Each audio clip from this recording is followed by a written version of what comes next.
bienvenue à l'APIC. Nous sommes ici donc à la plateforme industrielle du courrier.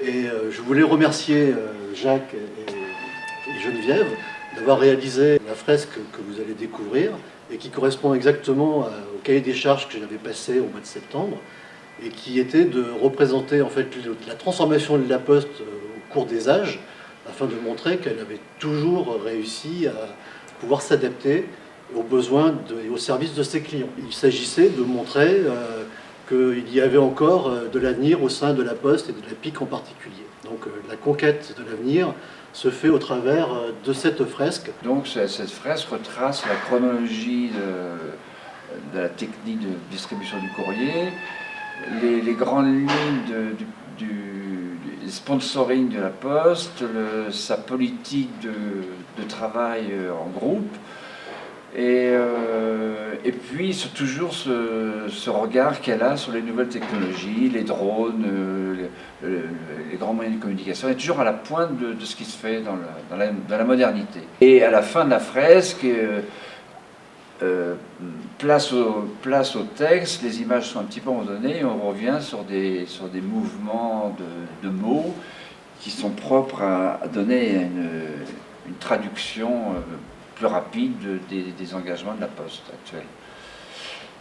Donc qui s'articule autour de trois axes, c'est excellence, engagement et puis conquête. Voilà. Conquête, c'est conquérir l'avenir, engagement vis-à-vis du client, excellence dans le service rendu.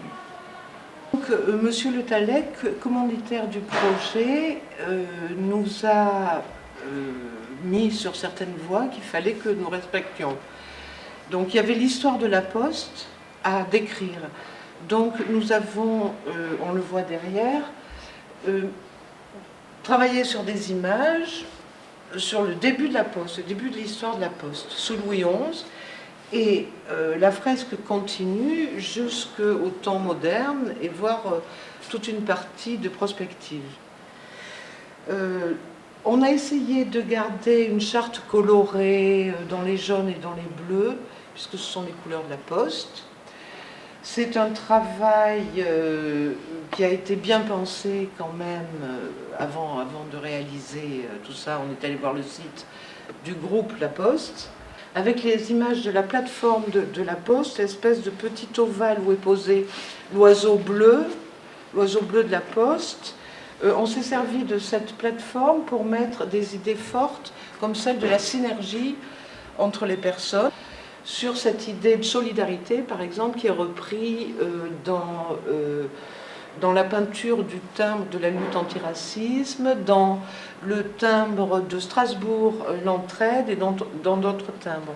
On a essayé aussi de respecter tout le côté sponsor, parce que la Poste est sponsor des groupes de rugby, des groupes de foot, donc, et bien d'autres. L'oiseau postal, à un moment donné, fait le lien dans toute la composition, c'est-à-dire qu'on va le voir se désolidariser, et ce petit oiseau en bande vagabonde entraîne avec lui l'histoire qu'il y a derrière. Dans la deuxième partie, donc, il y a toute la partie moderne où on imagine une Poste du futur.